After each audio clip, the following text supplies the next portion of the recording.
Bueno, buenas tardes a todos, bienvenidos a la tarde de nuestro primer día de encuentro de Educación Matemática 2020. Vamos a dar inicio a nuestra sesión de la tarde. La primera presentación está a cargo de Gisela Lemercier. Su ponencia tiene como título de profesora de matemática a directora de escuela, desafíos y aprendizajes. Hago una breve presentación. Le damos paso a Gisela y todos los espectadores pueden hacer sus preguntas por el canal de YouTube, que hacia el final de su presentación estaremos retomando aquí con ella. Es profesora universitaria en matemática, egresada de la Universidad Nacional de General Sarmiento y actualmente estudiante de la licenciatura en Enseñanza de la Matemática en la Universidad Tecnológica Nacional, trabajando en su tesis.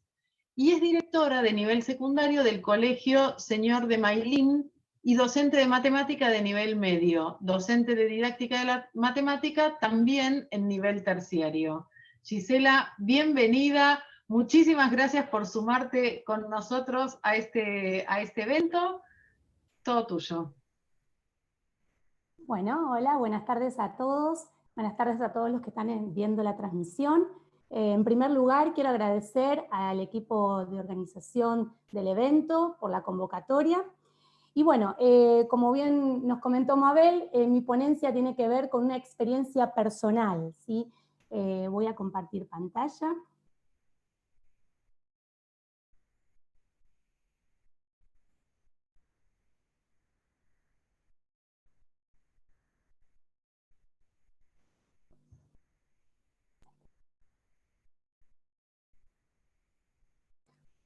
Bien. Les comento un poquito, yo soy egresada de la Universidad de General Sarmiento, casa de estudio que tengo mucho afecto por esa casa de estudio, ya que pasé muchos años de mi vida en la universidad y como muchos de ustedes quizás, muchas horas, ¿sí? Pasa a ser nuestro segundo hogar.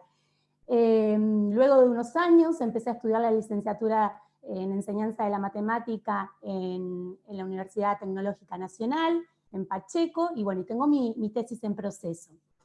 El primer recorrido que quiero hacer es un poquito la experiencia que tengo como docente, ¿sí? En primer lugar, tuve mi primera experiencia en el nivel universitario. Cuando estaba como estudiante de la Universidad de General Sarmiento, una docente del área de matemática me propuso hacer una ayudantía en el curso de aprestamiento universitario, en el CAU, que ahora ya no lo tenemos en la universidad, para acompañar sus clases prácticas, ¿sí? Esa fue mi primera experiencia. Obviamente que trajo muchos desafíos porque mi objetivo era terminar la carrera, pero también poder adquirir experiencias, ¿sí? Desde el rol docente, adquirir herramientas, distintos recursos para poder llegar a los estudiantes y también el contacto con los estudiantes. Esa fue mi primera experiencia. Luego ejercí y ejerzo en el nivel secundario, cosa que me encanta, ¿sí? El trabajo con los adolescentes es algo que la docencia te trae con el contacto de los alumnos, ¿sí? El poder trabajar no solamente con los contenidos, que les va a tocar también a ustedes en un futuro cercano dar, sino también el tema del vínculo con el estudiante. Después me voy a explayar un poquito con eso. Y por último, tuve la oportunidad de trabajar en el nivel terciario. Actualmente también trabajo. Primero estuve formando profesores de matemática y luego en esta etapa de mi vida me está tocando con maestras del nivel inicial y del nivel primario.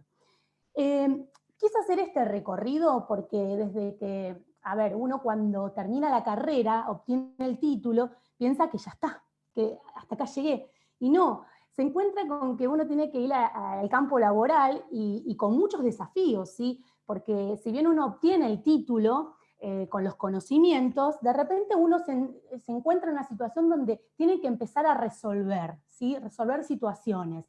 Y con este recorrido que hice, lo que quiero hacer significativo es las experiencias que fui adquiriendo a lo largo de estos años. Pasado 10 años de experiencia docente, me proponen el cargo de directivo, todo un gran desafío, porque yo tenía la disyuntiva de que el aula me encanta dar clases, estar en el contacto con los alumnos dentro del aula, mis contenidos, mis metodologías, y ahora me presentaba en este gran desafío de tomar el cargo directivo en una escuela secundaria. Y bueno, como todo este recorrido que les comenté brevemente, tomo ese desafío, con muchas incertidumbres, por supuesto. Pero bueno, lo tomé y acá estamos. Yo estoy desde el 2016 como directora de un colegio secundario y con todo lo que implica eso, ¿no? Bueno, voy a pasar a la siguiente filmina. Y acá cuando a mí me propusieron estar en el encuentro, comentaba con los organizadores, les decía, bueno, ¿qué les puedo contar a los chicos que pueda ser interesante? Porque ustedes son futuros profesores, pero cualquier profesor de cualquier área puede tener la posibilidad de tomar un cargo directivo. O todos van a tener el contacto con un director, porque por ahí no me interesa ser director o no está en mis expectativas, pero sí vamos a tener siempre el contacto con un director de escuela, ¿sí? Bueno, una de las funciones, acá traté de hacer brevemente un recorrido del rol, ¿sí? Resumirlo. Una de las funciones que cumple un director es ser observador activo de las propuestas pedagógicas. ¿Qué significa eso? Bueno, a ver, uno cuando está en el aula como profesor de matemática, trabaja distintas propuestas, pero cuando uno tiene que llevar la propuesta a los directores, el director tiene que poder vincular esa propuesta con lo que el diseño curricular prioriza. Después, si esa propuesta está adaptada al curso donde se va a llevar a cabo. Porque también eso, un mensaje que yo les quiero dejar es que uno puede ser docente o director, ¿no? en un área, en un curso, en un determinado nivel, pero a veces el contexto de la institución permite que esto no lo pueda aplicar en todas, ¿no? Me refiero a que si yo soy docente de primer año de una escuela, quizás tengo una planificación, unos recursos armados que en otra escuela no me funcionan. Bueno, y es ahí donde el director tiene que supervisar la propuesta y ver si se adapta a las realidades, al contexto de la institución. ¿Sí? Es por eso también que se hace, como ustedes van a hacer un diagnóstico de aula cuando presenten una propuesta a sus alumnos para ver si va a ser aceptable, en el caso del director gestiona, ¿no? o supervisa, mejor dicho, esa propuesta para ver si esa propuesta va a funcionar o no en la escuela, ¿sí? Otra de las grandes funciones que tenemos como directores es ser mediador entre los estudiantes, el docente y la familia, ¿sí? A veces hay conflictos que se generan entre estudiantes, que les puede pasar a ustedes en un curso, dictando un curso, y se ven en la situación de un problema conflictivo entre los alumnos. Bueno, acá es donde ustedes tienen que saber que siempre hay como un protocolo a seguir. Primero se lleva el caso al área de preceptoría, y luego es donde interviene el director si el problema no se pudo resolver. Entonces, con esto que yo les estoy contando, quiero que ustedes retengan dos cosas. Por un lado, qué rol cumple el director, y por otro, cómo ustedes, como docentes, tienen que manejarse o dirigirse ante alguna situación que se presente en la institución, ¿sí? O dentro del aula, mejor dicho. Después, otra de las cuestiones es ser mediador entre docentes. ¿A qué me refiero esto? Acá nosotros como directivos articulamos año a año. Por ejemplo, yo soy docente de primer año de matemática y en segundo año hay otro docente, hay que lograr una articulación, ¿sí?, de contenidos año a año. Entonces se genera el espacio, el director supervisa y los docentes intercambian esta información de contenidos abordados, hasta donde llegué, características de los cursos, qué propuestas o qué recursos generé durante el año, y los chicos se enganchan con las propuestas, ¿sí? Y bueno, y el director es el que supervisa esos encuentros entre los docentes, ¿sí? Ahora yo estoy hablando más bien en una cuestión general y después voy a puntualizar con algunos proyectos de la escuela donde yo estoy trabajando. Y después con la familia, es un gran mediador entre la familia y los docentes, ¿sí? Claramente atiende todas las cuestiones familiares, donde surgen cuestiones particulares, diarias, que nosotros como directivos tenemos que poder darles unas respuestas a esas familias, ¿sí? Porque, a ver, trabajar con personas implica, ¿sí?, todo un gran desafío, porque lo que uno propone para solucionar alguna determinada situación con una familia no es lo mismo que podés proponer con el otro. Entonces acá también es donde uno va mediando, ¿sí? Y va tratando de solucionar esos conflictos que van surgiendo. Por otro lado, también como les decía recién, hay articulación entre el nivel secundario de curso a curso, pero también debemos asegurar la articulación entre los niveles, entre el nivel primario y el nivel secundario. ¿A qué me refiero? Nosotros en primer año recibimos alumnos recién egresados del nivel primario, entonces tenemos que poder llegar a articular este paso de nivel. Entonces, los directores generamos los espacios para los encuentros, no solamente de los docentes, sino también de los alumnos, que los alumnos del nivel primario conozcan a los alumnos del nivel a los profesores, perdón, del nivel secundario. Y ahí se logra una articulación. Claramente esto lleva tiempo, ¿sí? Porque uno hace el puntapié al principio de año, pero esto se sigue trabajando. Siempre tenemos que tener el nexo. En la escuela donde yo trabajo, el nivel primario está en la misma institución y muchos de los egresados del nivel primario pasan automáticamente al nivel secundario. Entonces, junto con el director de primaria, trabajamos en conjuntos para que se genere esta articulación, ¿sí? Y cuando hablo de articulación siempre se habla desde los contenidos, ¿sí? Los contenidos dados, y también el tipo, ¿no? De perfil del alumno o de los alumnos del grupo que pasa de nivel, para poder hacer un diagnóstico a los profesores y que los profesores tengan una base de qué tipo de alumnos van a encontrarse dentro del aula. Bien. Bueno, si me preguntan cómo es el día laboral de un director, y yo primero acá hago una aclaración. Todo depende del contexto de la institución donde uno trabaja. ¿Sí? En la escuela donde yo trabajo, el equipo directivo, yo no tengo vicedirector, el equipo directivo está conformado por la secretaria, ¿sí? Y la preceptora que acompaña la gestión. Entonces, el diario, ¿sí? El día a día se hace difícil porque tenemos una sola preceptora para los 6 cursos del nivel secundario. Entonces, mi día laboral tiene que ser flexible. Yo voy con una agenda de trabajo, pero bueno, atada a que puede pasar cualquier cosa y yo tengo que poder movilizar o ser móvil con esa agenda.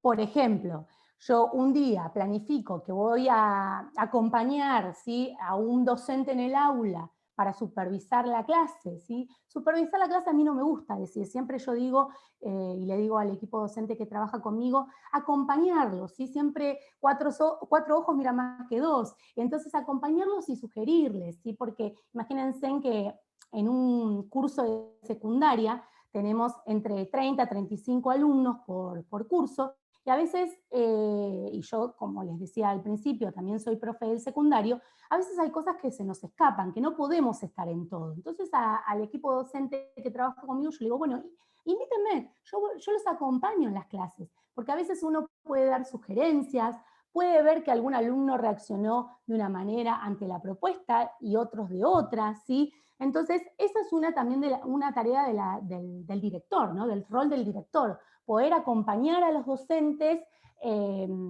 viendo las propuestas, las reacciones y los resultados, ¿sí? Evaluando después el proceso que se llevó para una actividad llevada a cabo, ¿sí? Esa es una de las grandes tareas del director, el acompañar al docente. ¿Y por qué volví a esto de flexible? Porque a veces uno tenía en la agenda programado acompañar al docente del área de ciencias naturales, supongamos, y tenemos en forma paralela la clase de educación física. Y surge un alumno accidentado en la clase de educación física. Bueno, ahí tenemos obviamente que mover todo, dejar de hacer lo que tenía que hacer y atender la prioridad que es el alumno accidentado y seguir los protocolos, ¿sí? El tema de llamar a la emergencia, llamar a las familias, las actas correspondientes, que quizás, obviamente, por ahí ustedes como futuros docentes o alguno está ejerciendo, no lo sabe, pero hay todo un protocolo que se hace, que lo hace el equipo directivo, ¿sí? Para poder atender esa situación. Así un montón de cosas, ¿no? Como también una de las cuestiones que como directivo hago es supervisar los libros de tema, ¿sí? Donde los profes colocan lo que han trabajado, ¿sí? Los contenidos que se trabajan diariamente.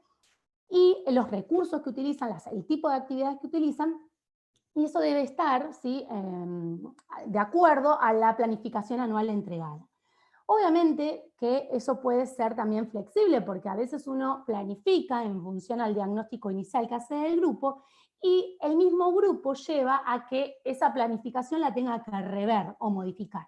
Bueno, ahí está el director en la intervención preguntándole al docente, ¿sí?, cómo va con la planificación, hasta dónde llegó, porque todo esto sirve para lo que les comentaba anteriormente, que es la articulación, no solamente entre el nivel primario y secundario, sino también entre los cursos, ¿sí?, entre el mismo nivel. Bueno, un poquito es eso, así rapidito, un pantallazo del rol del director. Ahora les voy a contar un poquito sobre la escuela donde yo ejerzo la gestión, ¿sí? Es el Colegio Señor de Mailín, es un colegio que está ubicado en el Partido de Malvinas Argentinas, es una escuela chica, tiene una sección de cada curso, ¿sí? Tenemos a la secundaria básica de primero a tercer año en jornada completa, eso significa que están con nosotros 8 horas, y el nivel secundario superior está en jornada simple y viene en contraturno a las extraprogramáticas. En cuanto a los espacios, bueno, acá como ven yo traté de mostrarles en foto, ¿no?, el tema del comedor y los espacios de la escuela, porque como les dije, los alumnos de primer a tercer año están con nosotros 8 horas, o sea que almuerzan en la escuela. Bueno, ahí está el espacio del comedor y los distintos espacios que tenemos al aire libre.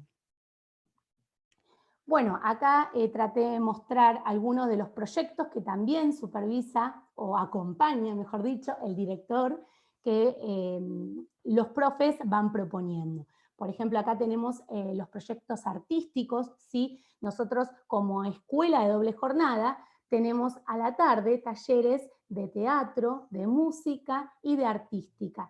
Y bueno, y ahí es donde se generan distintos tipos de proyectos. Por ejemplo, el primero que ven es murales, donde el profesor propone la idea, propone el proyecto, el director lo supervisa, lo analiza, ve qué resultados puede traer hacia los chicos, y bueno, y después lo vamos aprobando y lo vamos llevando a cabo, ¿sí? Siempre lo vamos acompañando a los docentes que aplican estos proyectos.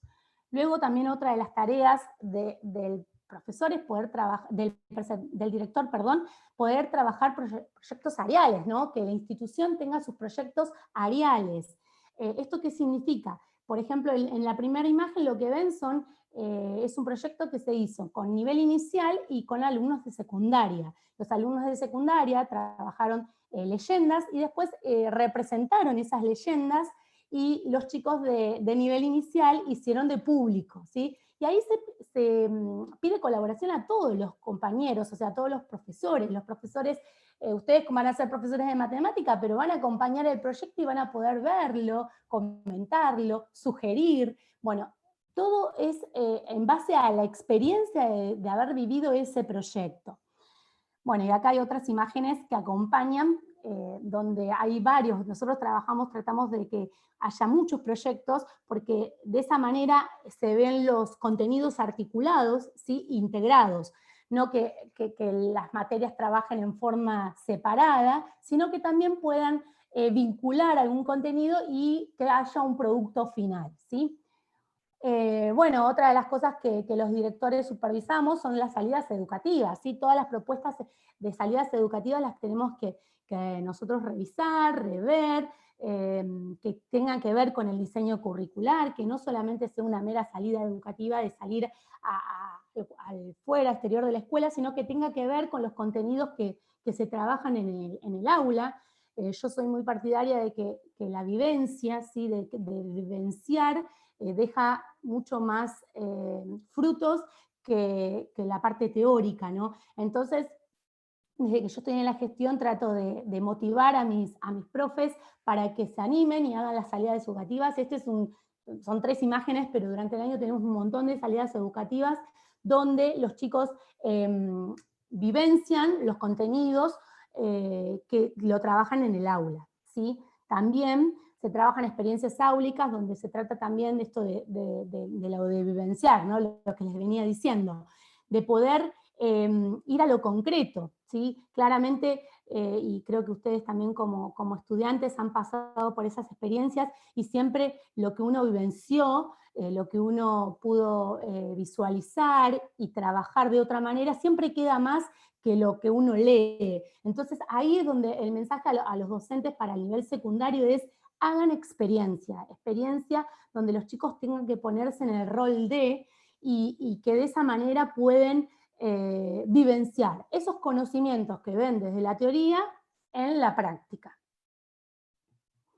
Bueno, y acá tenemos Intertribus, nosotros llamamos, es un proyecto de educación física, donde se trabaja también todo el tema de valores, más allá de la actividad física, el valor, el compañerismo con el amigo, ¿no? El trabajar el sentido de pertenencia del colegio, y esas son todas actividades. Por ejemplo, esta Intertribus la hacemos siempre a fin de año. Así que bueno, todos así quise ser breve para contarles un poquito de cada proyecto que vamos nosotros trabajando durante todo el año. Y bueno, y como ustedes saben, este año fue muy particular, ¿sí? Para todos. Nuestra escuela no estaba preparada, obviamente, para la virtualidad, y bueno, como saben, nos tocó este año tan particular, y tuvimos que reinventarnos, generar otros canales de comunicación con nuestros estudiantes, y bueno, y quise hacer un pantallazo de todo lo que se hizo durante este año tan particular, cómo nos pudimos o nos fuimos vinculando con las familias y con nuestros estudiantes en este año. Bueno, al principio, y esto que yo les voy a comentar, muchas de las escuelas de la región 9 lo han trabajado en forma similar, ¿sí? Porque hemos generado distintos medios de comunicación, porque muchas escuelas no estábamos preparadas para la virtualidad. Me refiero a que no todas las escuelas, como la nuestra, no teníamos una página o una plataforma para que los chicos puedan trabajar de esa manera. Entonces, cuando se declaró el ASPO, nosotros tuvimos que ver cómo seguir, ¿no? Porque las clases tenían que seguir, teníamos que seguir vinculándonos con los docentes, con los alumnos, con las familias. Y bueno, y se generaron varias estrategias. Al principio creamos rápidamente una página del colegio donde los docentes, subían las actividades, los alumnos tenían que poder buscarlas por internet, pero también después tuvimos que conectar con esos alumnos que no tenían conectividad, y teníamos que ver la manera de cómo hacer llegar todo ese material, todos esos recursos que se habían generado. Entonces pusimos en funcionamiento con la fotocopiadora del barrio, acercando el material, pudiéndole mandar por mail a la dueña de la fotocopiadora para que nuestros alumnos que estaban cercanos a la escuela puedan acercarse y buscar ese material impreso. Bueno, así fue pasando los meses hasta que pudimos adquirir la plataforma G Suite, donde ahí pudimos centralizar todo el trabajo. Tuvimos que generarle a todos los estudiantes y a todos los docentes el mail institucional, ¿sí? Que eso llevó muchísimo tiempo, con ayuda del profesor de informática, y a partir de ahí empezar a trabajar con el Classroom, ¿sí? Que son estas aulas virtuales que seguramente muchos de ustedes la conocen. Y bueno, y después empezamos con los Meet, que eran las videoconferencias, y fue un año muy difícil, ¿sí? Como a ustedes les pasó, a mí también me pasó, nunca nos hubiéramos pensado que íbamos a tener que vivir un año tan particular, un año de pandemia tan particular. Pero bueno, pusimos todas nuestras energías para trabajar y lograr que nuestros estudiantes puedan vincularse con la escuela, ¿sí? Que no pierdan esta continuidad, o sea, que lo pedagógico siga, ¿sí? A pesar de la distancia, de la no presencialidad. Y bueno, y varios otros medios de comunicación, como redes sociales, WhatsApp y demás, hasta que, bueno, con esto de la centralización con la plataforma, pudimos tener al 100% de la matrícula en plataforma.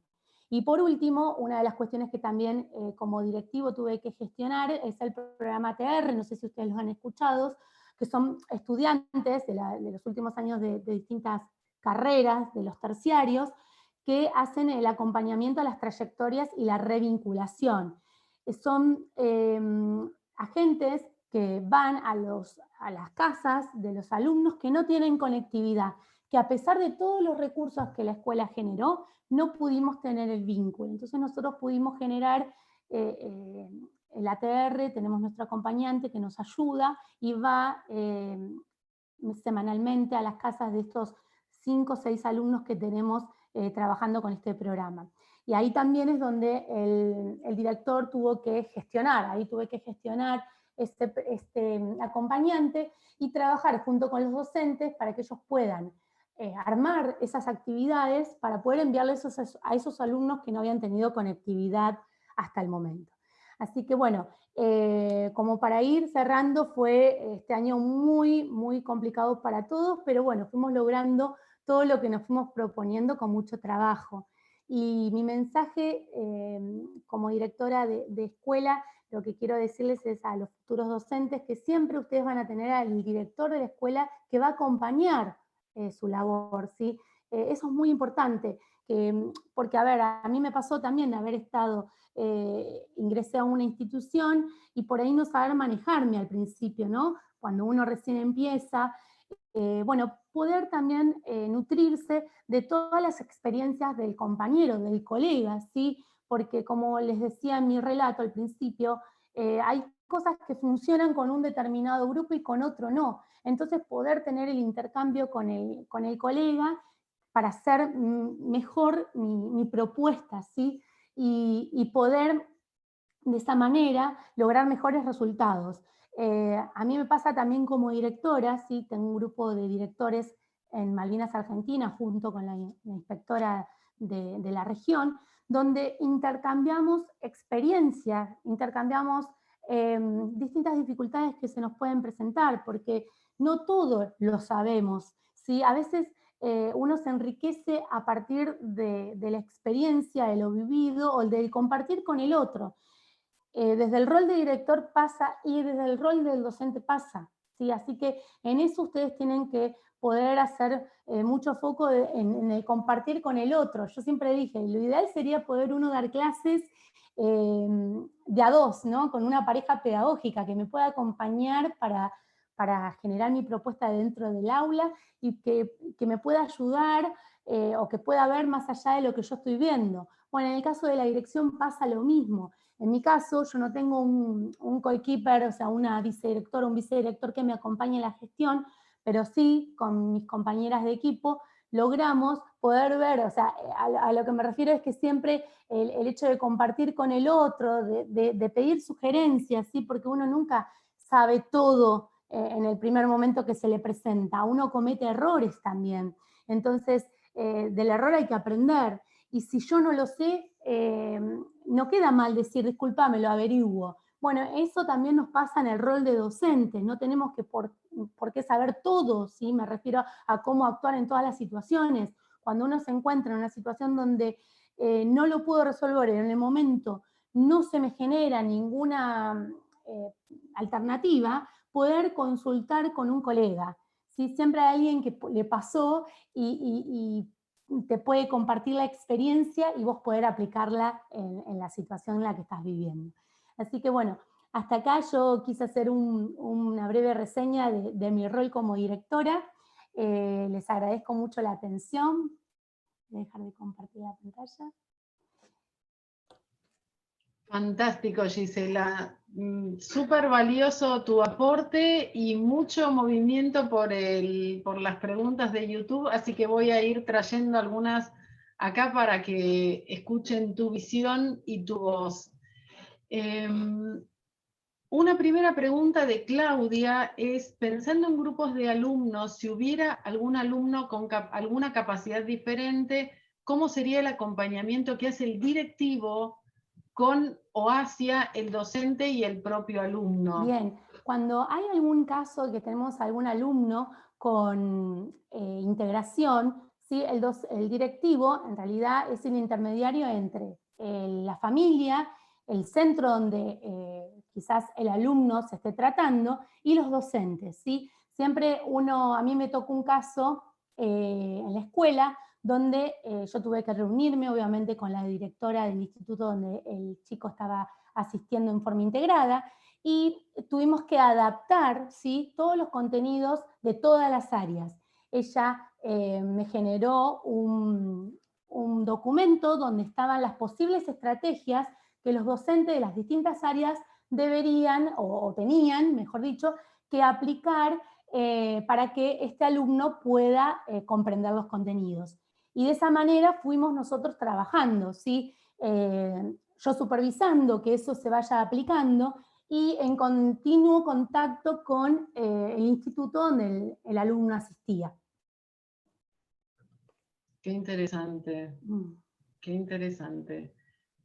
Pregunta Marisa, ¿qué herramientas, elementos, saberes de tu formación como profe de matemática te resultaron un insumo para poder desenvolverte y desarrollar el cargo directivo? Bien, bueno, a ver, la carrera de matemática, o sea, del profesorado, te da muchas herramientas, ¿sí? Obviamente de los contenidos un montón, pero también te da herramientas de cómo actuar ante alguna situación, ¿sí? En cuanto a resolución de problemas, no me refiero a lo matemático, sino la estrategia. A mí, en cuanto a todo lo que es la parte, digamos, de educación, ¿sí?, de lo que yo recibí de la Universidad de General Sarmiento, me sirvió muchísimo, ¿sí?, todos los autores que se han trabajado. Pero también, como yo les decía en mi ponencia, el tema de poder compartir con otro directivo, ¿sí?, una determinada situación y ver cómo lo ha resuelto o qué estrategias se generan, como a mí también me pasa de compartir experiencias con otros colegas, para ir resolviendo, pero desde ya todo el área de educación a mí me sirvió muchísimo y como bien dije al principio, yo no concursé para ser directivo, sino que fue una propuesta, entonces fue con mucho más desafío porque había muchas cuestiones que tuve que resolver y en muy poco tiempo, pero bueno, yo siempre tuve el acompañamiento de parte de la representación legal, ¿sí?, porque ante cualquier situación yo lo consultaba y la inspectora del nivel secundario de Malvinas Argentinas también es un pilar para mí de apoyo, porque ante cualquier situación que a mí se me complique o que no sepa resolver, siempre lo consulto y trato de llevar la mejor forma a esa situación, ¿no?, la mejor solución a esa situación. Fantástico. Sí, una pregunta era cómo habías accedido al cargo que acá ya acabas de responder. Sí, fantástico. Voy a juntar dos preguntas en una porque tienen que ver con la planificación que vos le pedís a los docentes. Una pregunta, un estudiante pregunta cuántas planificaciones se les pide a los profesores por año, y otra pregunta asociada a esto es si hay generados espacios para planificar y dialogar entre los docentes, si hay alguna planificación transversal o algún eje transversal, o con los docentes del mismo año o entre años. Van las dos juntas porque tocan la planificación. Bien, con respecto a la primera pregunta, la planificación es anual, ¿sí? Se le pide una planificación al docente que tenga que ver, obviamente, que esté en función a los contenidos, primero los contenidos prioritarios del currículum y después con el diseño curricular, ¿sí? Se les pide la planificación anual y yo lo que suelo hacer es, previo al receso invernal o posterior, ¿sí?, hacer como una especie de agarrar tu planificación y hacer como una evaluación de qué pudiste lograr o qué faltó, ¿sí?, para rever, porque generalmente uno, y a mí me pasa como docente, planifica y a veces es muy ambicioso, ¿no? Trata de querer poner todos los contenidos, todo incluido, y como les decía, no siempre en todos los cursos funciona de esa manera o logro con los tiempos todos los contenidos que yo planifico. Pero bueno, justamente la planificación tiene que ser flexible y al final del año, o en esta etapa que les decía, posterior o anterior al receso, hacemos un balance y vemos hasta dónde llegamos. Y al finalizar el ciclo lectivo, les pido que hagan una observación de la planificación realizada, ¿sí? Esto de decir, bueno, llegué hasta acá, me faltó esto, para que el docente que retoma el año el curso al año siguiente, pueda tener un panorama general, ¿no? Porque eso le va a servir al profe que sigue para hacer el diagnóstico, ¿sí? Eso por un lado. Y la otra pregunta era... No, las contestaste las A dos. las dos juntas, ¿no? Empezaste, sí, contestaste las dos juntas. Una era cuántas al año, que ya Sí. contestaste que es una. Una. Y la otra en realidad, no sé, tal vez si querés completar algo, si hay algún eje transversal o algún asunto que vos o en conjunto plantean y determinan para o los distintos profesores de un año o verticalmente entre años. No sé si Bien. querés ampliar. Agrego una cosita. Sí, justamente cuando se trabajan los proyectos áreales, a veces se articulan dos materias, ¿sí? Y trabajan un mismo contenido. Esas suelen ser propuestas que son los ABP, ¿sí? Aprendizaje basado en proyectos, que solemos pedirles a los profes cuando hacemos las reuniones plenarias. Eso por un lado. Después también se trabaja la ESI, ¿sí? La educación sexual integral, que generalmente a veces se trabaja desde la construcción de ciudadanía, otras veces lo trabaja, bueno, en la escuela donde yo estoy tiene la orientación de ciencias sociales y tenemos en cuarto año el profesor de salud y adolescencia, que muchas veces lo trabaja, generan espacios de charla y los mismos alumnos son los expositores hacia otros cursos, ¿sí? Eso se suele hacer. Fantástico. Gustavo pregunta, si encontraste alguna situación o situaciones en la que tu proceder como rectora fue distinto del que hubieras tenido ante la misma situación si hubieras sido docente o si hubieras estado en el rol docente. Y a ver, acá una de las cosas más importantes que se da en el rol directivo son las situaciones estas que yo les decía al principio de resolución de problemas entre alumnos, ¿no? Que a veces uno como docente, ¿sí? Y a mí me pasa también, se genera un problema dentro del aula y uno trata de, a ver, derivar el problema hacia el sector de la preceptoría y la dirección. Quizás eso es una de las grandes diferencias que hay entre el rol del profesor y el rol del director, ¿no? El profesor actúa de una determinada manera, quizás derivando el problema, y el director lo tiene que atender directamente. No sé si eso es lo que puntualmente estaba preguntando.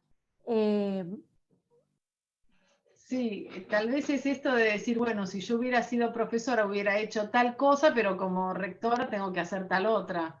Esa Bueno, disparidad.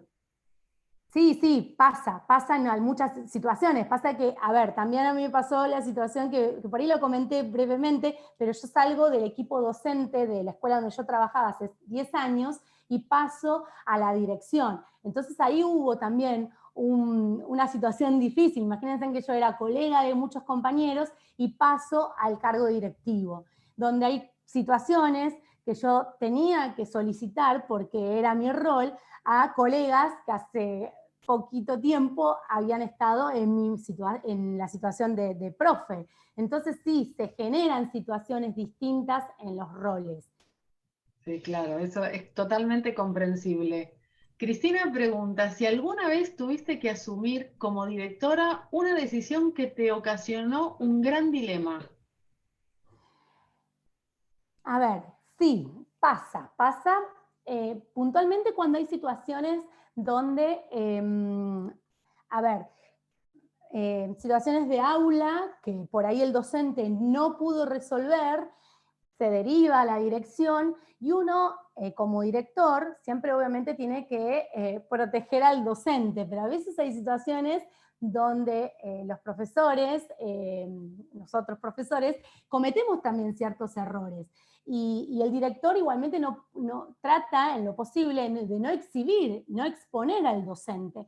Entonces, tuve situaciones en donde se dio de tomar decisiones donde, bueno, a veces había una de las partes favorecidas, pero yo trataba siempre de hablar, siempre desde el día 1 que tomé el cargo, siempre fue la comunicación, no solamente con los docentes, sino con los alumnos. Yo tengo mucha llegada con los adolescentes, con los chicos tengo muy buena relación, y a veces pasaba, y eso quizás también responde un poco a la pregunta, de que el alumno, al tener cierta confianza, venía y me planteaba la situación directamente a mí sin haber pasado por el profesor.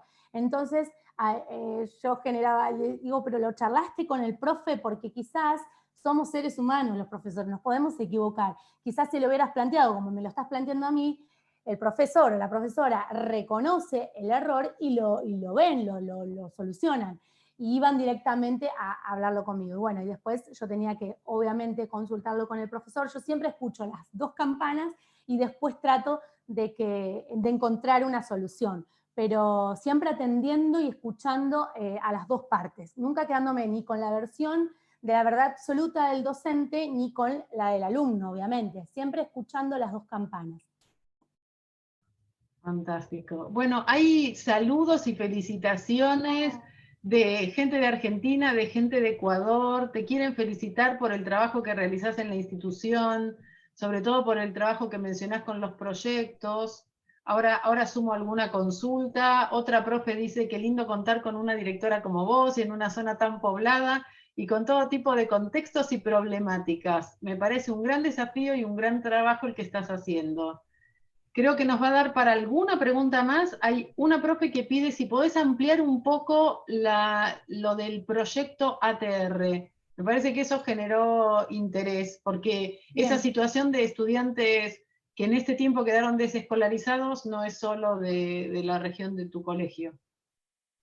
Sí, bueno, el tema de los ATR, como les decía en la ponencia, son alumnos, ¿sí?, de niveles terciarios, del último año del nivel terciario, o sea, futuros profesores, que hacen el vínculo entre la escuela y el estudiante que no ha tenido conectividad o ha tenido muy poca conectividad. No me refiero solo a lo tecnológico, ¿no?, sino a la escuela, al vínculo, porque uno a veces habla de conectividad y parece ser que solo uno habla de, no sé, conectarme a través de un Zoom, de un Meet, o de mandar las tareas por mail o en el Classroom, sino que nosotros habíamos generado todo tipo de estrategias, como les decía, el tema de la fotocopiadora barrial, perdón, también de poder enviar las actividades resueltas a la escuela cuando ya estaba disponible el sector de administración. O sea, generamos un montón de estrategias y ese alumno no se vinculó. Por suerte, no son muchos en nuestra institución. Entonces, al ver esta situación, cuando sale el programa de ATR, lo hablamos con los inspectores de la región y yo solicité a uno de ellos. Y lo que hace esta profe, futura profe, justamente generamos un encuentro en la institución donde ella se le entrega carpeta cerrada con acta de por medio, donde se le da todas las indicaciones que tiene que ir a hacer la visita, ¿no? Es una persona, el ATR es una persona cercana al domicilio de la institución y tiene que poder acercarse al domicilio de esta familia y poder llevarle las actividades que nosotros le damos en formato papel. En el acta que yo genero, les pongo los tiempos y en qué otro momento va a pasar, con fecha, cuándo va a pasar la ATR a retirarlo. Entonces, después la ATR lo que hace es un informe de visitas, ¿sí? Obviamente que todo esto sale con todos los cuidados, ¿no? Van con el mameluco, con barbijo, con la máscara, todo esto que fue brindado por el municipio de Malvinas Argentinas. Nosotros le entregamos el material que tiene que ver con la continuidad pedagógica y todo lo que es de seguridad se le entregó el municipio. Y bueno, y esta chica lo que hace es llevar las tareas y después retirarlas y yo les solicito un informe de visita, donde tiene que explayarse de que fue atendida, cómo, las características, y la familia le contó un poquito más por qué están en esta situación o por qué no se vincularon. Ese brevemente es la función de la ATR. Qué interesante rol y qué atinado que se haya podido ejecutar tan rápido, ¿no? Porque a veces hay ideas muy buenas, pero que demoran mucho en cristalizarse. Bueno, estamos llegando al final. Quedan preguntas en el chat, las vas a poder ver por ahí. Te queremos agradecer enormemente. Como viste, hay muchísimo interés por este rol, porque uno ciertamente estuvo formado para enseñar matemática, y con esa formación asumir estos otros roles es necesario, la vida profesional te lo pone delante, y esta experiencia contada en directo ha resultado así sumamente interesante para los estudiantes y las inquietudes que no fueron solo de estudiantes, sino de profes e investigadores que están escuchando esta charla en este momento. Así que te agradecemos enormemente tu presencia. Muchísimas gracias, Mabel. Un honor compartir este encuentro con vos. Así que bueno, muchas gracias a todos los que han hecho las preguntas. Después las voy a mirar y las voy a ir contestando. Gracias. Fantástico. Y nosotros nos encontramos a las 4 de la tarde, a las 16 horas, con la segunda mesa de estudiantes, ahora en un momento.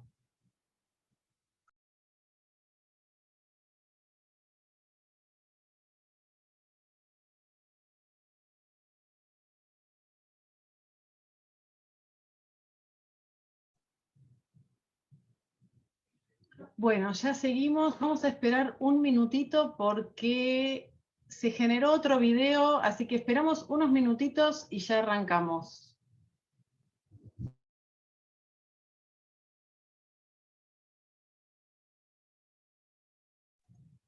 Hola Marcel, ¿vale que charlemos mientras? ¿No sale el audio Sí al sale, aire? Sí, sí sale. sale.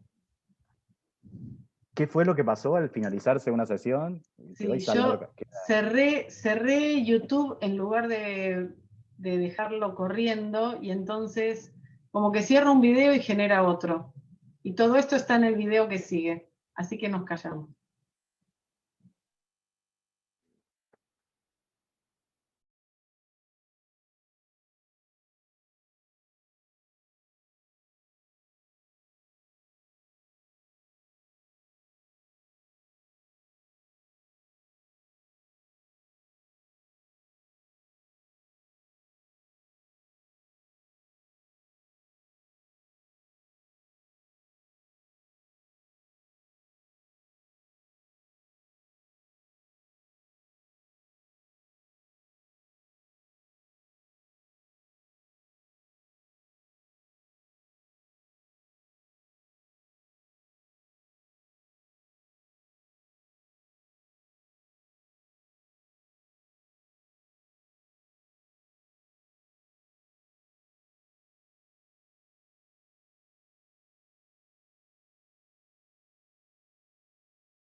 A ver, si les parece que no está saliendo. Si les parece, cierro la transmisión y la grabación, la pauso y abro otro. ¿Les parece? Porque no está saliendo.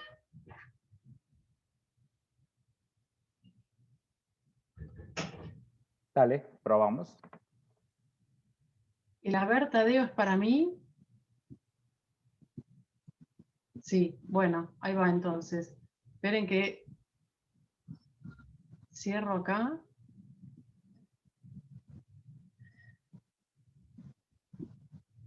Mabel, ¿volvemos a entrar por el mismo? Quédense todos acá. Yo voy a detener la grabación.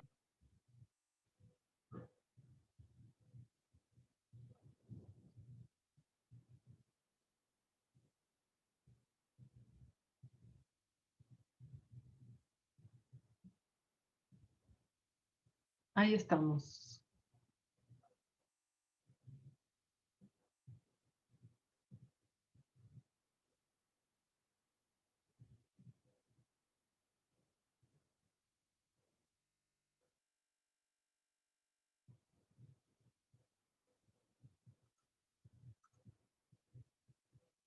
Bueno, ahora sí, arrancamos. Disculpen la demora, fueron todos problemas míos, de cosas que hice mal en una concatenación.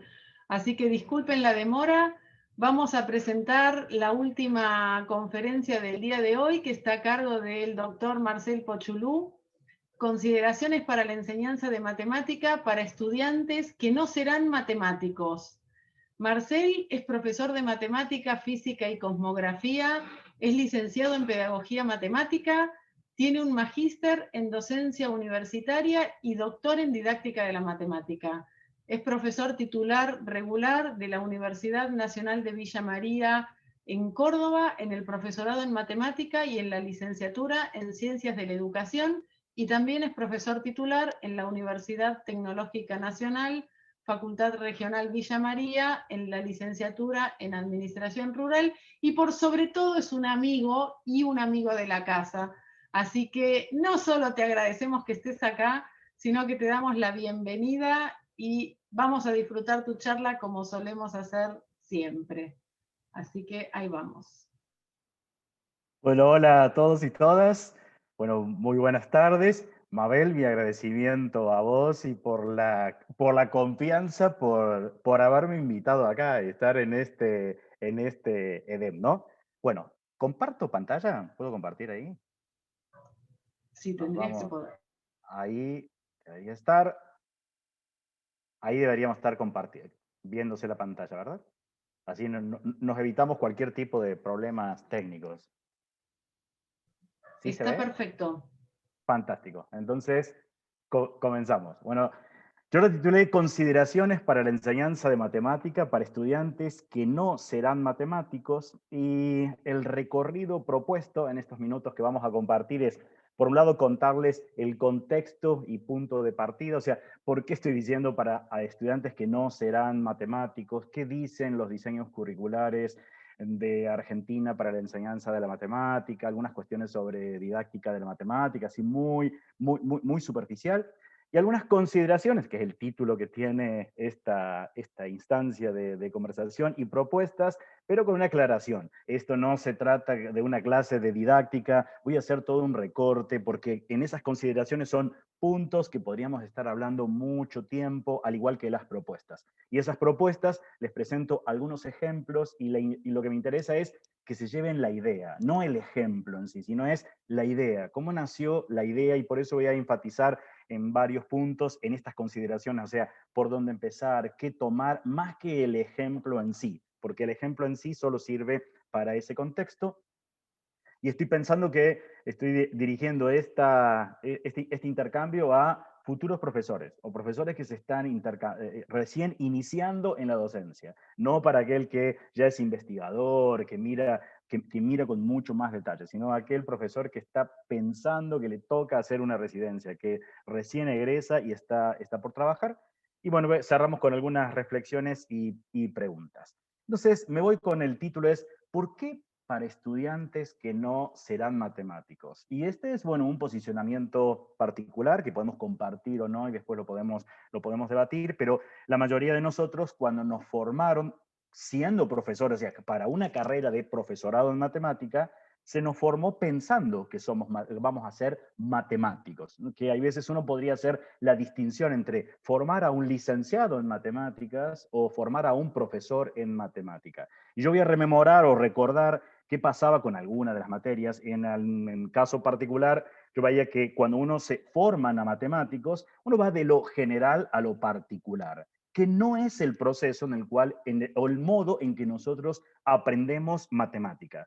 Y me acuerdo los primeros textos, hay veces que tenía en mi formación de grado, el Spivak, por ejemplo, y entonces uno veía esta idea de decir, de general a particular. Empiezo con las definiciones, una matemática formalista, estructuralista, pero me llama la atención, hay veces, qué pasa actualmente con libros que están pensados para gente que no serán matemáticos. Por ejemplo, tomo un ejemplo, pero no es que quiero desacreditar el libro, sino que es natural que así ocurra. Matemáticas aplicadas para administración, economía y ciencias sociales, y tomo ahí, por ejemplo, matrices, y empieza, una matriz A contiene elementos A sub i j, y si empezáramos así, muchos de los que estamos dando clases, terminamos diciendo a los estudiantes, esperen, esperen, porque vemos la cara de horror que ponen cuando empezamos de esta manera. Ya les voy a dar algunos ejemplos y van a ver que lo entienden. Bueno, esto pone de otra forma este modo en que nos enseñaron matemáticas desde lo general a lo particular, cuando sabemos que el modo en que aprendemos va de lo particular a veces a lo general.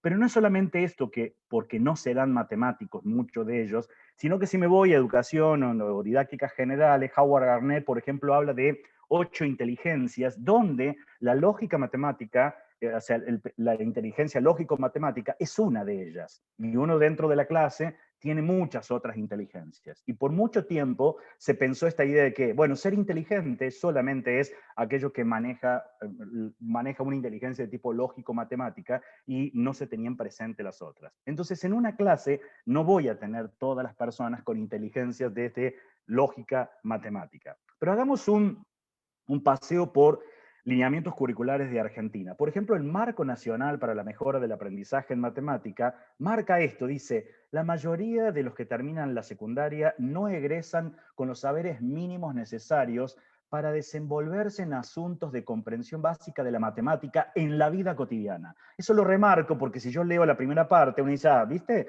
No comprenden la matemática, y entonces yo te doy mucho más matemática formalista, y a veces uno dice, no, la dificultad es, estas personas que no van a ser matemáticos tienen que comprender esa matemática para desempeñarse en la vida cotidiana. Y te agregan algunas otras cuestiones, ¿no? Esta dificultad en el acceso al conocimiento disciplinar refuerza en los estudiantes el supuesto de que la matemática es para unos pocos, cuando estamos pensando que solamente estamos formando matemáticos y ignoramos que dentro de la clase tenemos estudiantes que no van a ser matemáticos, o algunos que van a usar la matemática, pero como una herramienta de trabajo.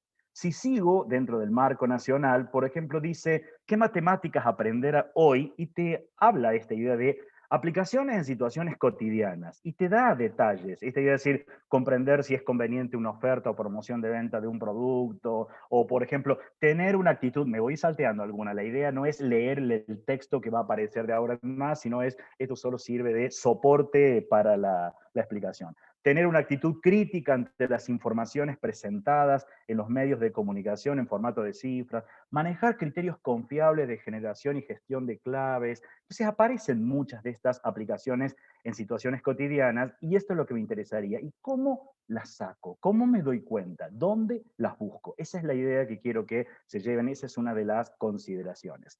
Y si seguimos en el marco nacional para la mejora del aprendizaje en matemática, habla de esta cuestión de seleccionar y abordar saberes matemáticos que vale la pena aprender en la escuela. Y de eso me quiero aprender. Esta idea que podamos ser profesores críticos y podamos decir cuáles son esos saberes que valen la pena aprender en la escuela, más allá de los que marca un diseño curricular. Bueno, te hablan desde la perspectiva de la ciudadanía, el impacto de las TIC, y subrayo lo que aparece allí, que es en la forma de hacer matemática, y miren lo que aparece después, el valor de la matemática para modelizar, para representar y comunicar, y otra vez de nuevo esto en contextos situacionales realistas. Y me voy a lo que pasa ahora, entonces me quiero meter ya ahora en el diseño de la clase, en algunas consideraciones, Y voy a tomar una metáfora de ciencias de la educación, que uno puede hablar de una estructura no visible, es lo que hacemos fuera, toda la preparación de esa clase, para que en la estructura visible esto sea exitoso. Hay un constructo que a mí me gusta mucho, que es el de coreografía didáctica, que lo puedo encontrar de Cid Sabucedo y de Zabalza. Esta idea de cuando vemos a veces una buena coreografía, la estructura visible, quiere decir que hubo mucha preparación por detrás, es la estructura no visible. Y en las clases nos pasa lo mismo. Para que algo sea exitoso dentro de una clase de matemática, la estructura visible, tiene que haber mucho trabajo a priori, acá nos va a ayudar didáctica de la matemática. Cuando hemos trabajado en didáctica con todos ustedes, le hemos hablado que, bueno, una de las cuestiones, células básicas que aparece dentro de la clase son las tareas que uno puede estar mirando. Voy a necesitar ese contexto, voy a definir un objetivo que sea exigente y que sea matemático, voy a estar proponiendo consignas, voy a estar analizando la coherencia entre cada una de esas partes, texto que ustedes lo encuentran en línea y que hemos trabajado con muchos de ustedes, y para quienes nos escuchan y que no son los que han sido nuestros estudiantes, lo pueden encontrar en la red.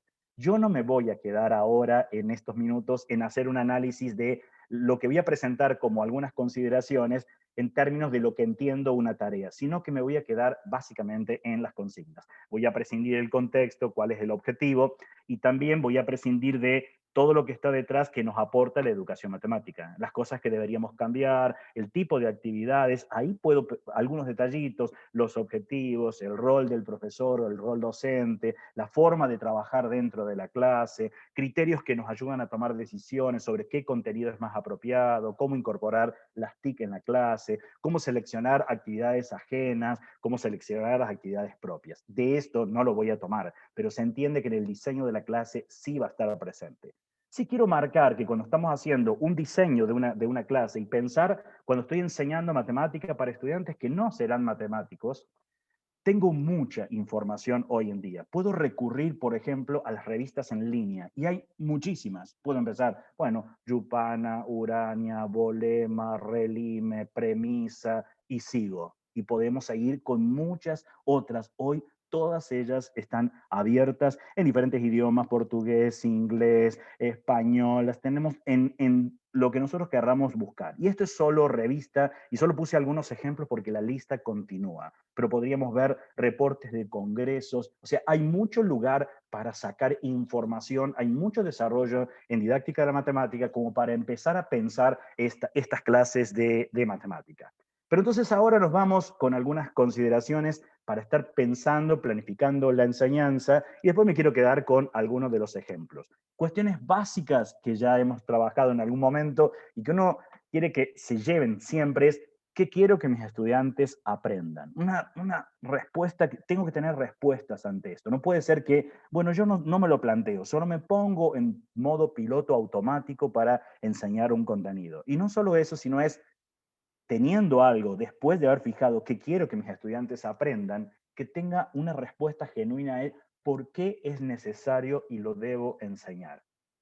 Si a mí se me ocurre pensar, yo quiero que mis estudiantes aprendan a suprimir paréntesis, corchete y llave, por ejemplo, tengo que tener una respuesta a por qué es necesario y lo debo enseñar. Y no solo eso, sino qué problemas resuelve, porque cuando estamos centrando una clase de matemáticas sabemos que se centra en la resolución de problemas, más allá de lo que podemos entender como problemas, y ahora es qué contextos, y acá los contextos va a tener múltiples significados, qué contextos le dan sentido y significado a esos problemas, y ahora es el contexto, dónde estoy presentando esta matemática. Eso para mí es importante. ¿Dónde? Lo estoy presentando en la escuela secundaria para una orientación, que a lo mejor es una orientación de ciencias naturales, de ciencias sociales.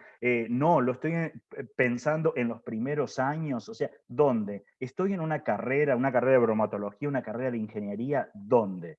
Y dentro de ellos, y acá vamos con una consideración, la noción de problemas. Y quiero pegar con todo lo que estuvimos hablando sobre lo que aparecen en los diseños, en los lineamientos curriculares, esta idea de trabajar con matemáticas que están en contexto de situacionales realistas, o sea, matemáticas de la realidad. Y para eso traigo una consideración que la saco de Claudia Alsina. Miren ese texto cuando dice si Enrique VIII tuvo 6 esposas, ¿cuántas tuvo Enrique IV? Me habla de estas realidades falseadas y manipuladas en el aula, y esto no debería ocurrir. O sea, él le llama que son realidades falseadas y manipuladas, situaciones aparentemente realistas al contar con palabras y datos de uso cotidiano, pero deformadas o cambiadas para poder dar lugar a ejercicios matemáticos rutinarios. Pero entonces uno dice, bueno, pero ¿por dónde tengo que empezar? O sea, tomemos algunas consideraciones. Quiero pensar, yo soy profe, estoy trabajando en un curso, ¿por dónde debo empezar? Debo empezar por observar, analizar y hacerme preguntas. ¿Observar qué? Observar el contexto, dónde estoy, observar la matemática que está en la vida diaria. No solo la voy a encontrar en los libros de texto, porque muchos de los libros de texto casualmente tienen estas matemáticas, como habla Claudia Alsina, a través de problemas en realidades falseadas y manipuladas. Así que si estoy en ese contexto, tengo que estar pensando, ¿dónde estoy enseñando matemática? ¿Para quién? Para alguien que va a seguir una carrera que la va a usar como herramienta, alguien que va a seguir a lo mejor carreras de sociología y a lo mejor tienen tintes más desde el punto de vista de estadística. Voy a enseñar en medicina, si lo veo en ciclos superiores, si lo veo después, me voy en ciclos de especialización en escuela secundaria, tengo que mirar ese contexto, lo tengo que tener presente. Veamos ahora ejemplos y acá de nuevo, la idea es quedarse con la idea, no con el ejemplo. Va a aparecer mucho texto y la idea no es leer todo el texto, sino que son apoyo visual nada más. Me imagino, como para poner ejemplo, esto no es solamente una idea mía de ahora, sino que está atravesándonos. Me imagino que me toca dar clases en una ingeniería. Hoy en una ingeniería el Confedi sacó hasta criterios de cómo trabajar dentro de ingeniería y, por ejemplo, tomo un ejemplo, un ingeniero en alimentos. El libro rojo de Confedi me habla de competencias que debería trabajar y ahora las matemáticas me aparecen como un descriptor. No hace falta leer esto, ampliamos uno. Voy a mirar, por ejemplo, una de las competencias. Me habla de proyectar, diseñar, calcular, optimizar y controlar maquinarias e instrumental, equipamiento tecnológico, de establecimientos industriales y o comerciales en los que se involucre fabricación, manipulación, fraccionamiento, envasado, almacenamiento, expendio y comercialización de alimentos. Y me aparece como descriptores, o sea, voy a tomar un pedacito. Supongo que quiero optimizar y controlar cuestiones de envasado. Y me aparecen como descriptores, ya no un detalle de contenidos. Me dice, eso yo lo puedo resolver con cuestiones de matemática, del álgebra lineal, del cálculo diferencial e integral, del cálculo y análisis numérico, con ecuaciones diferenciales, con geometría analítica y probabilidad y estadística. Con eso, ya ahora, para justificar por qué daría un contenido, tendría que decir, porque me permite desarrollar esta competencia. Y entonces, ¿cómo empezamos a articular entre esta competencia y lo que tendríamos que hacer en matemática? Esta competencia es cuestiones que aparecen en la vida diaria, vincularlas con cosas que hago en matemática. Y tengo que pensar que en el ingeniero en alimentos lo tengo que formar ingeniero en alimentos. No es un matemático. Entonces, es diferente formar al matemático que formar al ingeniero en alimentos. Porque me fui a la universidad, pero podríamos hacer lo mismo si empezamos a bajar en los cursos. Bueno, entonces uno dice, pero ¿por dónde empezar? Y empiezo a mirar. Si quería mirar envases, ¿qué ocurre con los envases actualmente? Porque en la matemática formalista nos enseñaron la clásica cajita que cortamos las puntas y levantamos y hacemos esa cajita que si la hacemos de metal funcionaría bien, pero cuando vemos los envases aparecen con esta estructura o esta estructura. Uno puede decir, qué complejo es mirar y analizar todas las competencias que tendría que tener un ingeniero en alimentos si quiero desarrollarlas desde el área de matemática. Bueno, podríamos pensar el envase más simple, por ejemplo, una caja que envasamos leche. Ahora puedo mirar, me tengo que imbuir y tengo que empezar a mirar, ¿y cómo se envasa leche? O sea, ¿cómo se coloca la leche dentro de una caja? Puedo darme cuenta que si miro, hay videos o accedo a internet rápidamente, en realidad vienen bobinas y esas bobinas son de papel bueno, con algunas características de ese tipo de papel, interesante la historia, y lo que hacen es, al pasar esas bobinas, hacen un premarcado y ese premarcado es el que me permite después plegar la caja, pero no se arman las cajas de esa manera. En realidad las cajas terminan siendo un tubo que tienen el premarcado, se vienen llenando y luego unas pinzas comienzan a cortar esas cajas. Y ahora entonces me puedo hacer preguntas que puedan ser importantes en términos de procesos, de lo que yo vaya a hacer dentro de matemática, y podría hacerme esta pregunta. Analizar y fundamentar si al modificar el modo en que está plegado un envase de cartón para 1 litro de leche del tipo Tetra Brick, pero conservando el formato de paralelepípedo, o sea, no quiero analizar diferentes formatos, sino es porque tuvo una falla, se modifica su capacidad. Quiero aclarar que en este caso, como advertencia, no estoy pensando que el alumno sabe de cálculo infinitesimal en una variable, o sea, lo desconoce. Estamos pensando los primeros acercamientos. No estoy pensando actividades de aplicación, porque si no me vuelvo a un modelo formalista dentro de la matemática. ¿Pero qué se puede hacer? Y bueno, puedo trabajar con las cajas. Elijo alguna de las cajas en particular. Y al abrir esta caja me doy cuenta de cómo están puestos los plegados y qué podría ocurrir. Y ahora empiezo a hacer suposiciones. ¿Y qué podría ocurrir? ¿Qué cosas se podrían cambiar dentro de la caja en este preplegado? Y estoy viendo relaciones entre ellas, porque si se me ocurre hacer el frente un poco más ancho, se me modifican los laterales, pero entonces también se me modificaría o no la altura. Hay muchas relaciones matemáticas que no vienen al caso que las analicemos ahora, porque la idea no es entender este problema, sino es algunas consideraciones, es de dónde obtengo los problemas. Y los estudiantes pueden deciden, bueno, mira, si el error está en términos de la altura de la caja, porque hay un retardo en las líneas que están marcando, podría tener diferentes alturas y cada una de las dimensiones siguientes, lateral, frente, por ejemplo, se ven afectadas. Y podrías analizarlo a través de un registro tabular.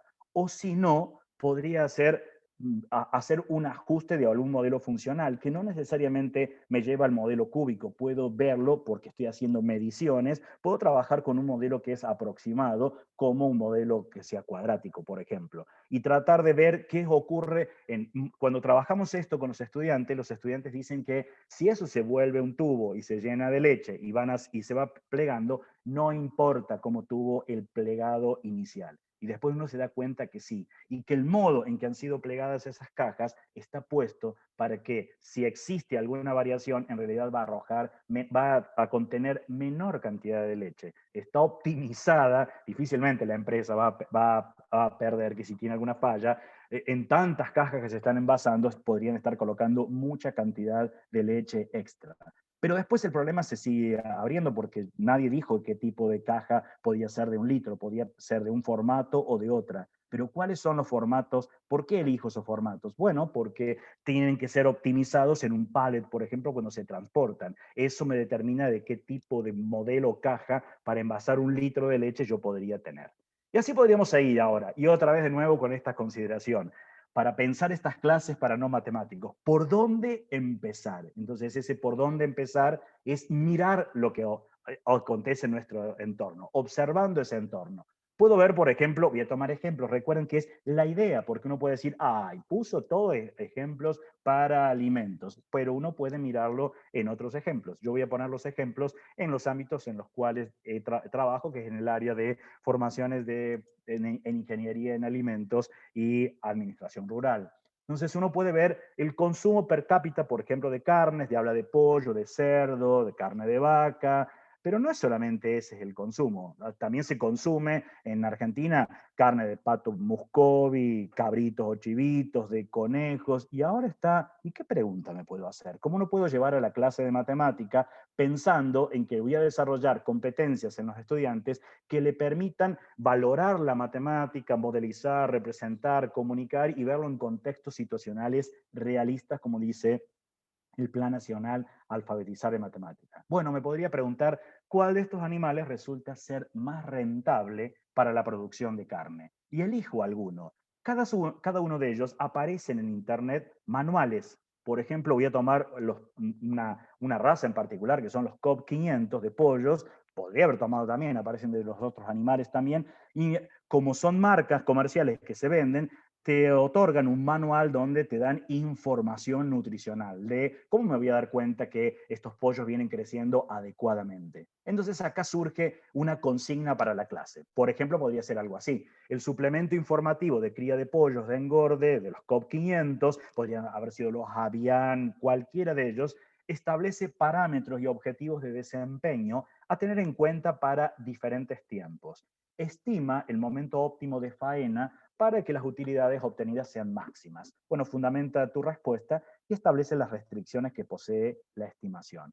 Acá, de nuevo, no saben los alumnos cálculo infinitesimal en una variable. No es un problema de aplicación, sino es, bueno, empezar a entender la información que aparece, por ejemplo, en un manual de cría para alguien que quiera tener un microemprendimiento. Y cuando miro lo que aparece, acá estoy simplificando. Ese manual tiene muchas páginas. Habla de pollos machos, pollos hembra, pollos sin tipificar, y me aparecen cuestiones como la edad, peso para la edad, ganancia diaria promedio, conversión alimenticia, consumo diario de alimento, consumo de alimento acumulado. Y ahora uno dice, ¿y cómo decido si yo quiero criar pollos? Y esto hasta lo hemos trabajado en escuela secundaria. ¿Cómo decido cuál sería el momento más óptimo de faenar? Me lleva a hacer algunos recortes. Estoy haciendo muy apresurado una cuestión de modelización. La idea es ideas nada más que quedamos en este intercambio. Entonces, puedo hacer una tabla y pensar, mira, si los vendo de acuerdo al peso, voy a tener un determinado ingreso, los alimentos van a tener un determinado costo, entonces las utilidades las puedo pensar de manera muy simplificada, los ingresos menos los costos, y me diría que está más o menos en los 42 días, por ejemplo.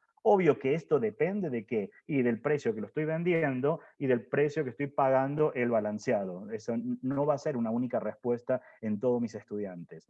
Pero esto es una tabla de valores. Y entonces, en una tabla, tengo la certeza que es 42 y no es un día antes o no es un día después. ¿Cómo podría inferir datos entre medio? Bueno, puedo hacer ajustes adecuados y podría darme cuenta que podría ser más antes de los 42 días que tendría máximas utilidades. También podría pensar que ajusto una función que me anticipe cuánto va a pesar este pollo a lo largo del tiempo. Y entonces veo cuáles son los modelos más apropiados para hacer ajustes de funciones que no sean los modelos clásicos, un logístico, por ejemplo. Y que el consumo de alimento, como es consumo acumulado de alimento, tiene que ser una función creciente. Y entonces, ¿cuál función creciente podría estar modelizando este conjunto de datos? Y podría armarme la función de utilidades y a partir de allí decidir. ¿Pero esto es el único criterio? No. Podría pensar, otro criterio que sacan los estudiantes es, ¿por qué no vemos la ganancia de peso diaria? Porque es un dato que aparece en la tabla. Y se entiende que cuando se está estabilizando un pollo en su peso, bueno,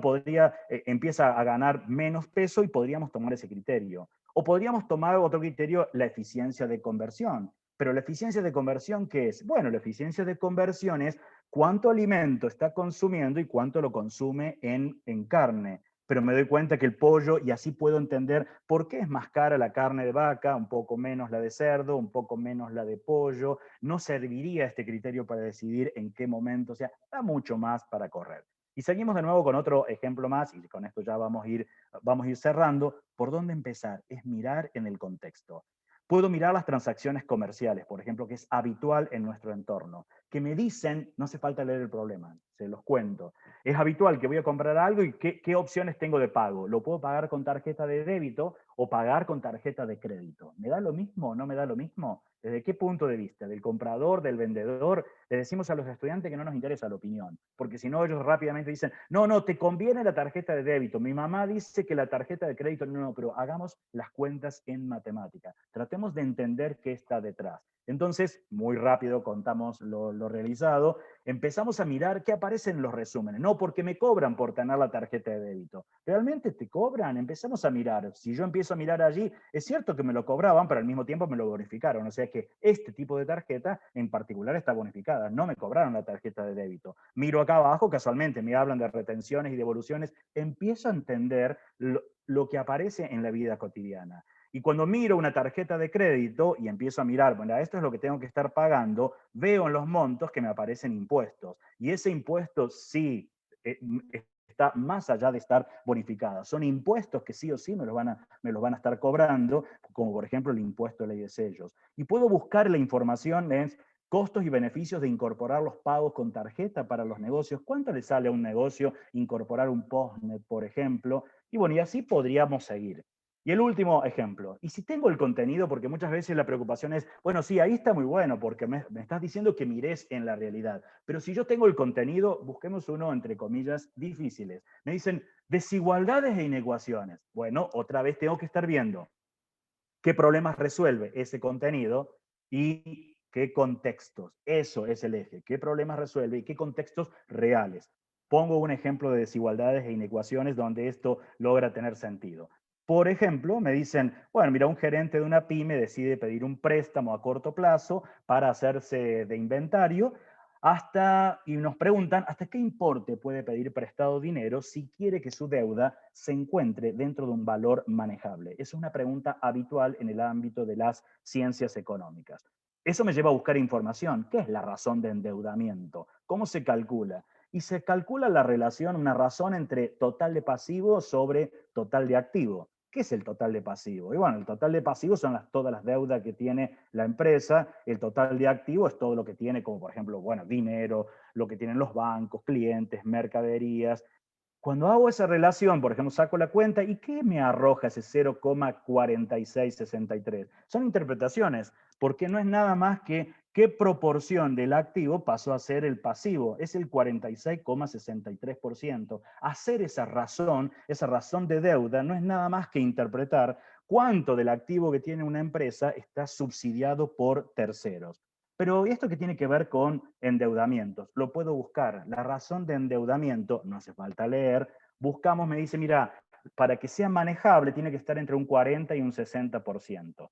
Ajá, o sea que si yo tomo un préstamo, aumenta el pasivo, pero también aumenta el activo. Entonces, esa razón, el pasivo sobre el activo, tiene que encontrarse entre el 0,40 y el 0,60. Ahí aparecieron desigualdades, inecuaciones en un contexto más cotidiano donde uno está trabajando. Y me vuelvo, y ahora cerramos, me vuelvo a educación matemática y me quiero cerrar con lo que hablaba Vicente Fon esta mañana, cuando hablaba de decir, tengo criterios para valorar una clase. Yo voy a tomar los mismos que él tomaba, porque estos criterios me sirven no solo para valorar la clase, sino para diseñarla también. Puedo pensarlo desde una faceta epistémica, un criterio de idoneidad epistémica, analizando, bueno, errores, ambigüedades, riquezas de procesos involucrados, la representatividad que tiene ese contenido que yo estoy trabajando, esta idea de decir por qué es necesario que lo vaya a trabajar. Desde el punto de vista cognitiva, conocimientos previos que incorporo de los estudiantes, la adaptación curricular a las diferencias individuales, el aprendizaje de los estudiantes, que esto signifique demanda cognitiva. Desde el punto de vista interaccional, que anticipe las interacciones entre el docente y estudiante, entre interacción entre estudiantes, la autonomía del estudiante y llevar a cabo una evaluación formativa. Desde el punto de vista mediacional, bueno, los recursos materiales, números de estudiantes, horarios, condiciones del aula, tiempo. Lo habrán escuchado esta mañana a Vicente cuando hablaba al respecto y cómo lograr que esa clase lograra este equilibrio. No tenía que ser un poco malabarista como profesor y ese es el gran desafío. Desde el punto de vista afectivo o emocional, los intereses y necesidades de los estudiantes, cómo se ven implicados, las actitudes, las emociones. Y desde el punto de vista de un criterio de idoneidad ecológica, la adaptación al currículo, las conexiones intra e interdisciplinares, la utilidad sociolaboral de lo que estamos trabajando y la innovación didáctica.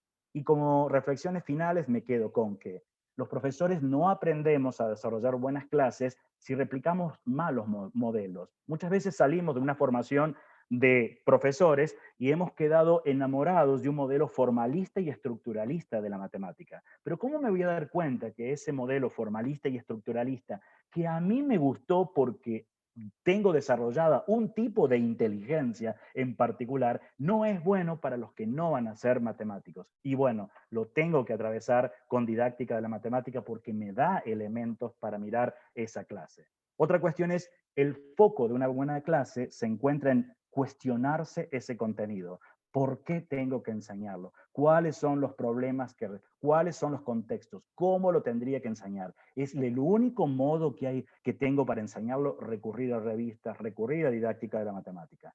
Y la última, es necesario tener presente el contexto y los destinatarios de lo que estamos enseñando. No estamos formando siempre a matemáticos, sino estamos formando a personas que no necesariamente van a ser matemáticas y que les tenemos que dar herramientas para que entiendan lo que acontece en su vida cotidiana. Bueno, abierto a comentarios, preguntas, y de mi parte, infinitas gracias por estar ahí escuchando. Fantástico, Marcel, como siempre, un placer escucharte. Bueno, en el chat de YouTube hay saludos, hay felicitaciones, hay estudiantes nuestros que se alegran de conocerte porque te venían leyendo, y entonces era de hecho una deuda que nosotros sentíamos que teníamos con nuestros estudiantes de la Universidad General Sarmiento, de que alguna vez pudieran conocerte, y bueno, son estas cosas que la pandemia nos permitió, que es tenerte acá.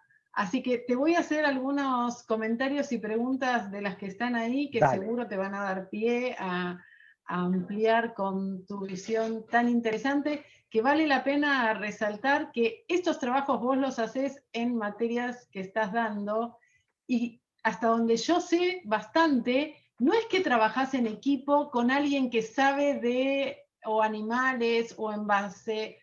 Te tocó a vos aprender todo. Tal vez quieras contar un poco de eso.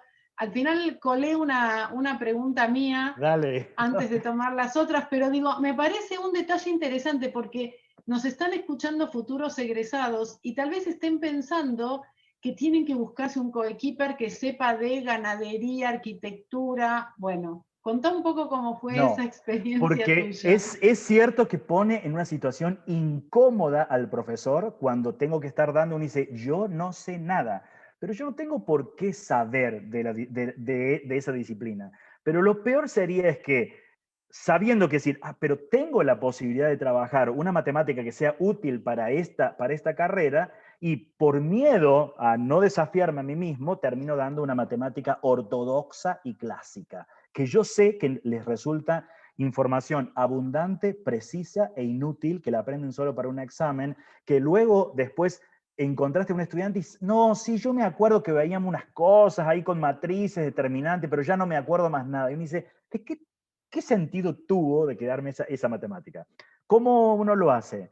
Empezás a mirar. Hoy en día hay mucho que está en internet, están todo, es cuestión de preguntar, mirar, encuentro videos, a ver cómo se hace un envase, preguntas acá, mirad, casi toda la información que yo obtengo de muchos de los lugares no la encuentro casi hablando con un especialista, sino que la encuentro casi toda en internet. Si uno dice, bueno, mira, ¿te gusta entrenamiento? Porque estás trabajando, hay veces los chicos saben cosas que hemos hecho, decir, bueno, umbral anaeróbico, ¿hasta cuándo yo puedo llegar a correr? Por ejemplo, voy en una bicicleta y yo sé que me apuro y en un momento uno dice, ay, pero siento que se me acalambraron las piernas, uno dice, llegué a mi umbral anaeróbico. ¿Cómo sería para alguien que está en entrenamiento? Hoy tenemos reloj que miden las pulsaciones, miro en la red, lo puedo sacar. Estoy trabajando en un lugar donde a lo mejor es del área de agronomía. Voy a mirar cosas que a mí me pasaron. Una de las cosas que les interesan es estimar el poder germinativo de un lote de semillas. ¿Qué es eso? Bueno, es cuestión de estadística. Agarro un lote de semillas, ¿qué es? ¿Cómo tomo una muestra? ¿Cuántas semillas aparecen en internet? ¿Cómo se lo puedo enviar al INTA? Pero si no lo puedo hacer, ¿cómo elijo semillas? ¿Cómo las pongo a cultivar? ¿Cómo las mido? ¿Cómo sé si el poder germinativo es adecuado? Entonces llevas esa matemática, la llevas al aula. Empezás a mirar, a ver, intento entender la tarjeta de crédito. ¿Qué me detalla? ¿Qué son todas esas leyes que aparecen? Aparece toda la información en internet. Y así, no es que vos tengas pocas horas de clase, tenés un montón de horas de clase y en diversas especialidades. Así que te transformás en un constante estudiante de estos contextos nuevos en donde pensar tus clases de matemática. Eso es un mensaje fuertísimo para nuestros estudiantes, porque muchas veces uno piensa, lo decía Gisela, la profe de recién, que uno piensa que termina la carrera y ahí ya quedó, y ahí a partir de ahí empieza a trabajar y a dar clase, y está lejos de ser así, y por eso este ejemplo que vos contás No, es... lejos, solo empezás, nada más, te queda mucho por aprender. Mira, cuento algo, una anécdota que a mí me resultó muy curiosa de estos días.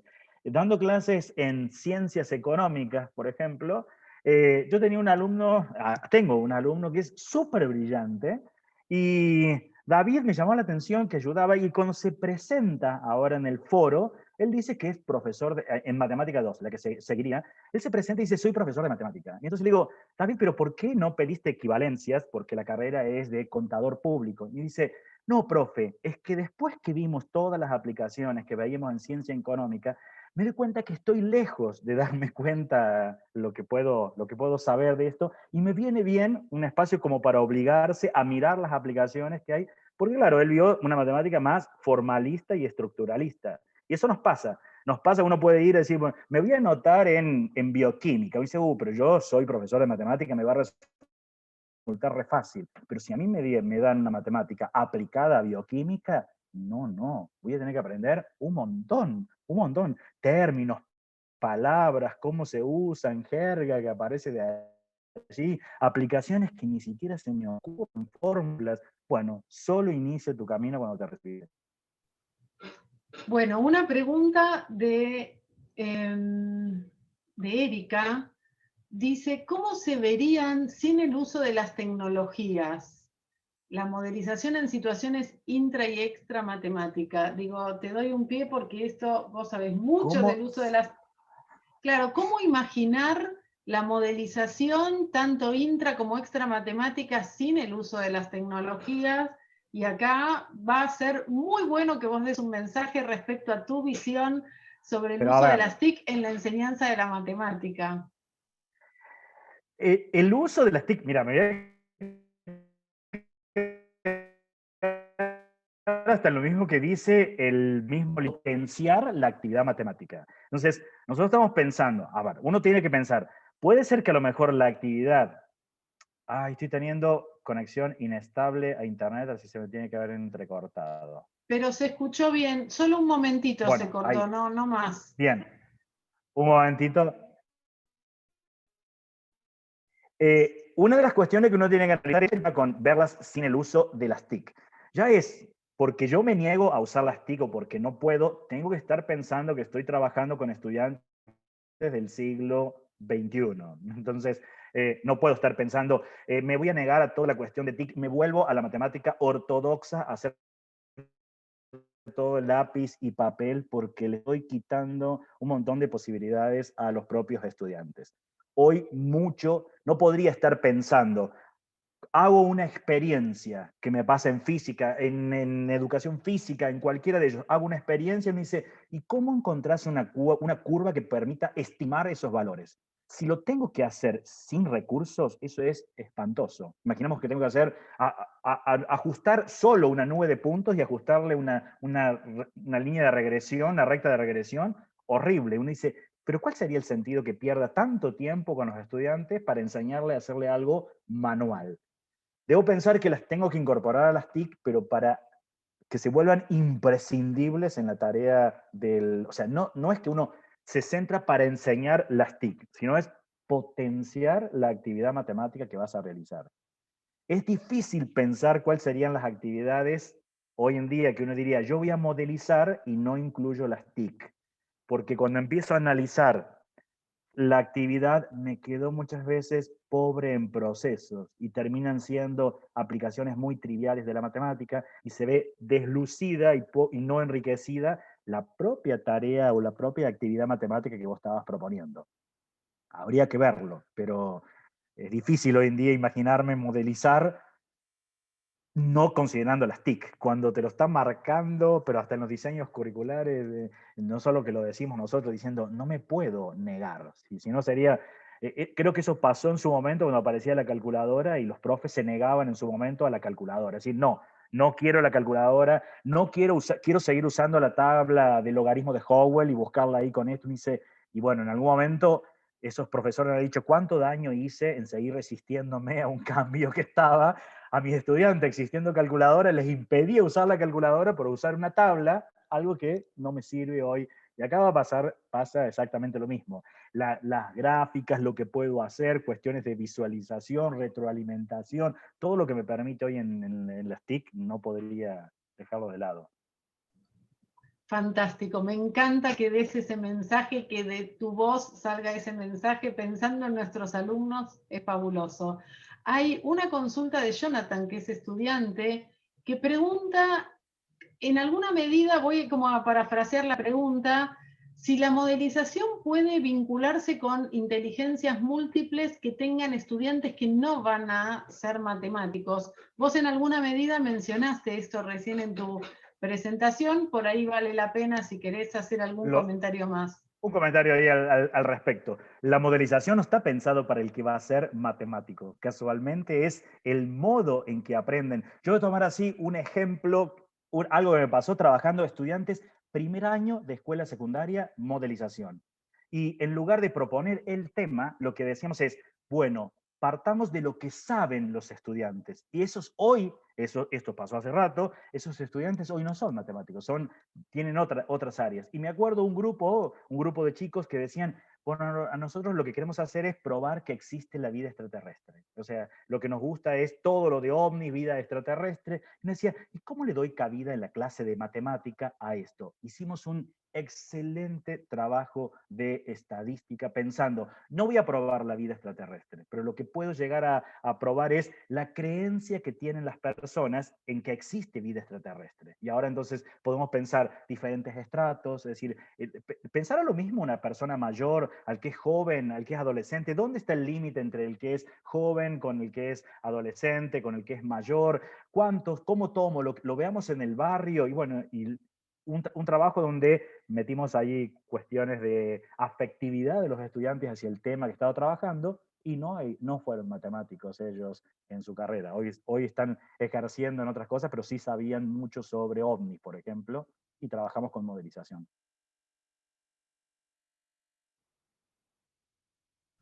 Muy bien. Hay una pregunta que coinciden con vos en tu visión, que hace Silvia, y dice, no logro como directivo avanzar en esto de cómo explicar los corchetes, los paréntesis, etcétera. Y muchos argumentos de profes son que se van a usar en la universidad.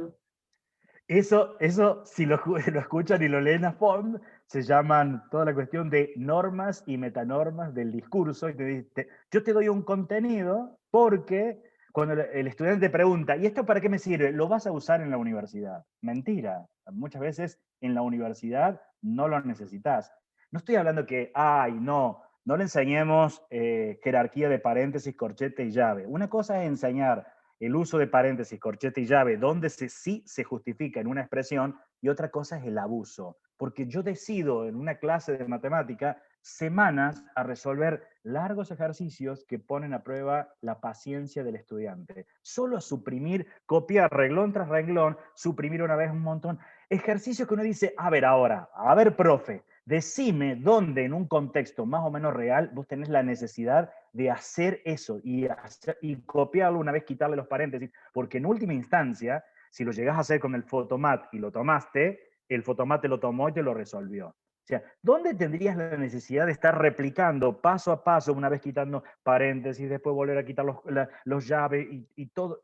Uno dice, estoy abusando. O sea, la llevo a la matemática a una mínima expresión que es conjunto de reglas y procedimientos para ser aplicados. Que no se entienda el mensaje, no debo enseñar la jerarquía de paréntesis, corchetes, llave. Sí, pero una cosa es que yo te enseñe la jerarquía de paréntesis y corchetes, llave en algo que es razonable, que vengo trabajando, y otra cosa que haga un abuso y venga con un ejercicio que tiene 15 paréntesis y a continuación que tengo que pintar en color dónde está la apertura de uno, que hoy en día cuando lo marcamos en GeoGebra te aparecen así en colores el cierre de uno para darte cuenta con el otro. Esas son las cuestiones que tengo que preguntarme.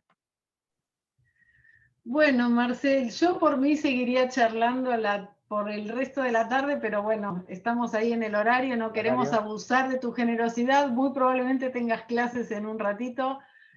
Eternamente agradecidos por acá, por sumarte todos nosotros, y en el chat también nuestros estudiantes agradecen haberte conocido, así que bueno, te valoramos enormemente tu presencia Un Y te abrazo agradecemos. enorme, muchas gracias a los que estuvieron escuchando, se sumaron, quedan siempre las líneas abiertas, me rastrean en redes, me cuestionan, me pueden decir, no estoy de acuerdo con lo que estás diciendo y bienvenido, que no pensemos igual porque nos permite encontrar ahí puntos de equilibrio, porque uno no es que no sabemos las cosas, pensamos que así pueden ser, podemos tener algunos fundamentos, pero bienvenido que alguien piense distinto y lo podemos seguir compartiendo. Infinitas gracias a vos, Mabel, por esta invitación y por este espacio. Muchas gracias. Engalanan el evento.